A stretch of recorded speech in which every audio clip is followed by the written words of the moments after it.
So if you have been charged with a crime in Key West or somewhere else in the Florida Keys, at a certain point in the criminal justice process, you're going to have a monthly court hearing called a docket sounding. Here's what that is, and here's how it works. So at any given time in your case, any snapshot, any moment in time, your case is going to be scheduled for a trial. Now, that doesn't mean that you're going to go to trial. It doesn't mean like you're forced to go to trial. It just means that your case is on the trial calendar. The reason they do that, at least as far as I can tell, is to help the judges and the courthouse administrators who help run the business of the courts and the judges.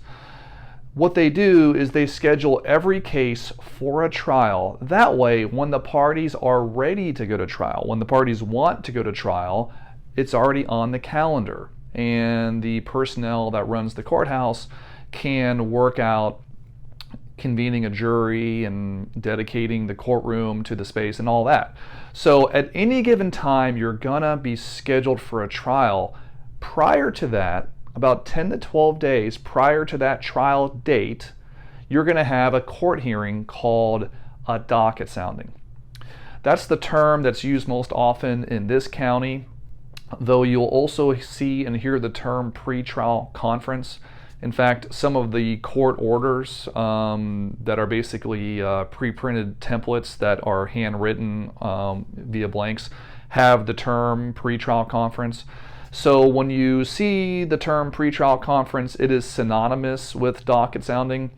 Quick helpful note though, the term pretrial conference is used across a myriad of litigation types, particularly civil lawsuits. So if you've had a lawsuit or some other litigation matter, like another criminal matter, elsewhere in Florida or outside of Florida, just remember, as always, you have to relearn what the terms are, because lawyers and judges have a habit of using the same term with different meanings. So in this county, here's what a docket sounding and a pretrial conference is. As I mentioned, the docket sounding will be scheduled about 10 to 14 days or so prior to the trial date. And the idea is to come into court, where both parties will come into court and basically have a status hearing in front of the judge. That's more or less what it's all about. It's a update for the court, followed by a request on how to proceed in the future. So when you have a docket sounding, and you'll know you have a docket sounding because the judge will mail you a one-page carbon copy piece of paper that has the date of the docket sounding and the date of the trial. So at that docket sounding, the judge has a roster of cases that he or she is going to go through. Hence the term docket, right? That's what the docket is, this list of cases. And when your case is called, what will happen is your defense attorney will walk up to a podium that's set up in the courtroom. The prosecutor typically is sitting at a table where all the prosecutors sit, and they also be primed and ready to speak about your case. So your defense attorney will come up to the podium, and the first piece of business is to report on the whereabouts of the defendant. So in this county, the judges require the defendants to be at the docket sounding in person, or to have their attorney submit a signed and notarized document called a waiver of appearance. I'm not going to go into great detail about that, but just to highlight that the first piece of business is for your attorney to highlight or to explain to the judge essentially the whereabouts of his client. Then what we do at our law firm is we provide a specific and detailed update to the judge. So it could be any myriad of things. We could say, hey, Your Honor, this is a brand new case. We just received the discovery a week ago, or we haven't received it at all. We're still waiting for it.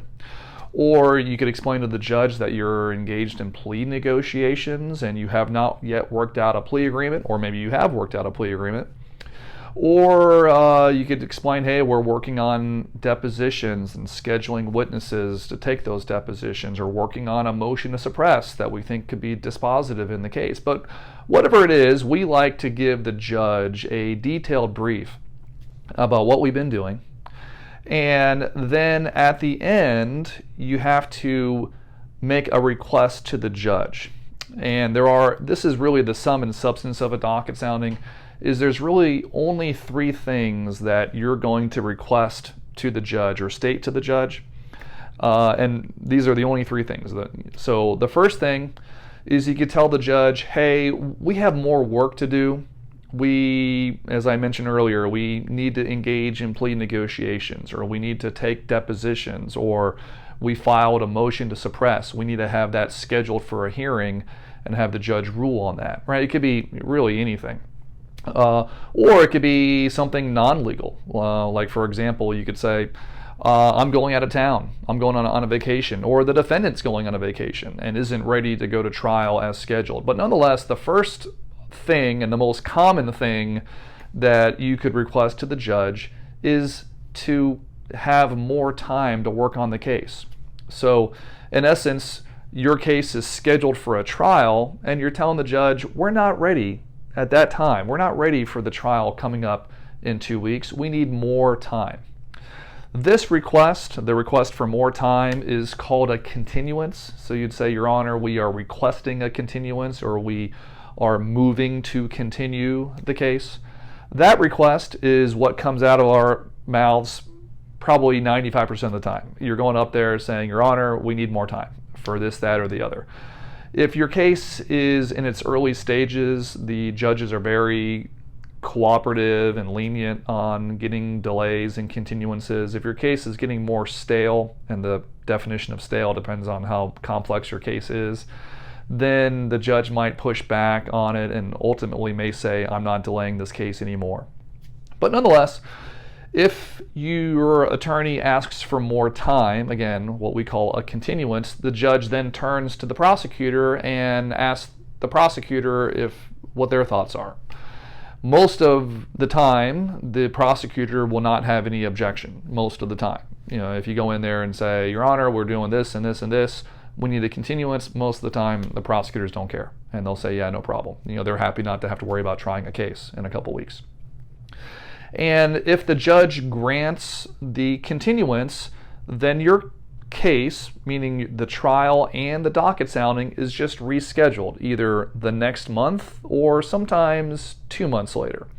All depends on what's going on in your case. So, like, for example, if we have a complex felony case and also we're in the summer where either our client or we have a family vacation scheduled, we may say, hey, Your Honor, we're in June, we need to do these depositions, and we anticipate some exploratory, some dispositive motions to be filed. Also, I'm going on a family vacation in July, my client's going on a vacation in late June. Can we please continue the case till August, as an example?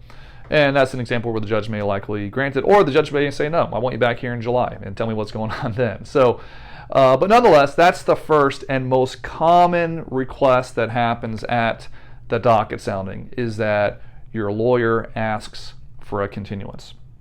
The second thing, and the second most common request or statement, is that we tell the judge that we've reached a plea agreement, right? A plea agreement, as I'll explain in other videos, is nothing more than a settlement of a case to both parties' satisfaction. So when the time comes, we'd stand up and say, Your Honor, the parties have reached a plea agreement.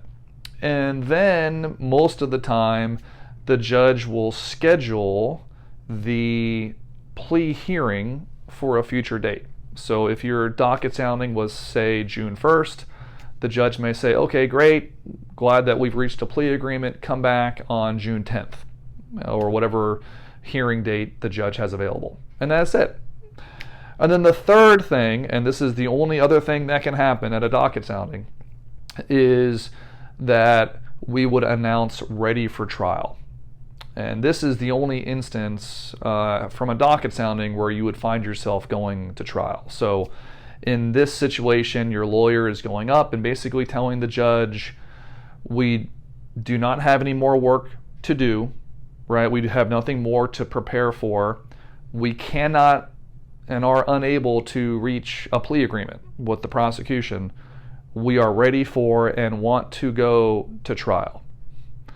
And then once you make that announcement, the judge will turn to the prosecutor, ask the prosecutor if they're ready to go to trial. And at this point, the prosecutor could say, yes, we're ready, let's go.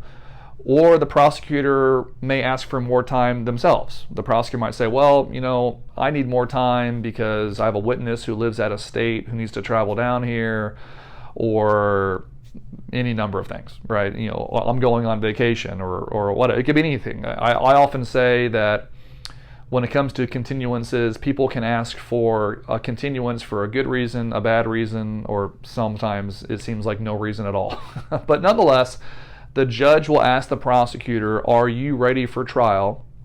If the prosecutor says, yes, we're ready for trial, then your case will stay on that scheduled trial date. So if the docket sounding was June 1st and the trial date, the earmarked calendared trial date was June 15th, if you go to a docket sounding and say, Your Honor, we're ready for trial and both parties are ready, the judge says, okay, we'll see you back June 15th.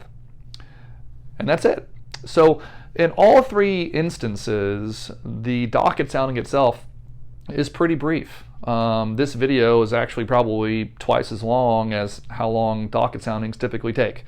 There's no real business that happens. This isn't a place where you argue the merits of the case. You might brief the judge and say this case is meritless and should be dismissed. We do that a lot, but that's not a place where the judge is going to make a ruling on evidence or your innocence or things like that. It's really just a status conference on what has been going on in the case, what needs to happen in the future in the case, and whether or not, once again, you need more time, you've reached a plea agreement, or you're ready for trial.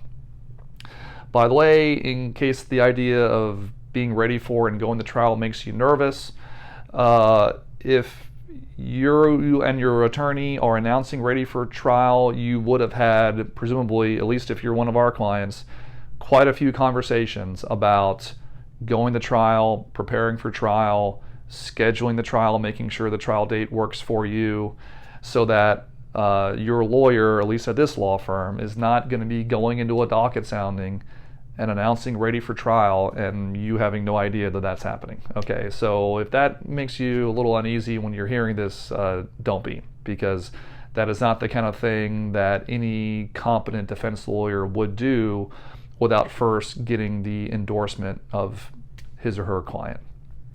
If you have any questions about a docket sounding, how it works, or any other questions about a criminal matter in the Florida Keys, please contact our office and we'll be happy to give you a complimentary consultation.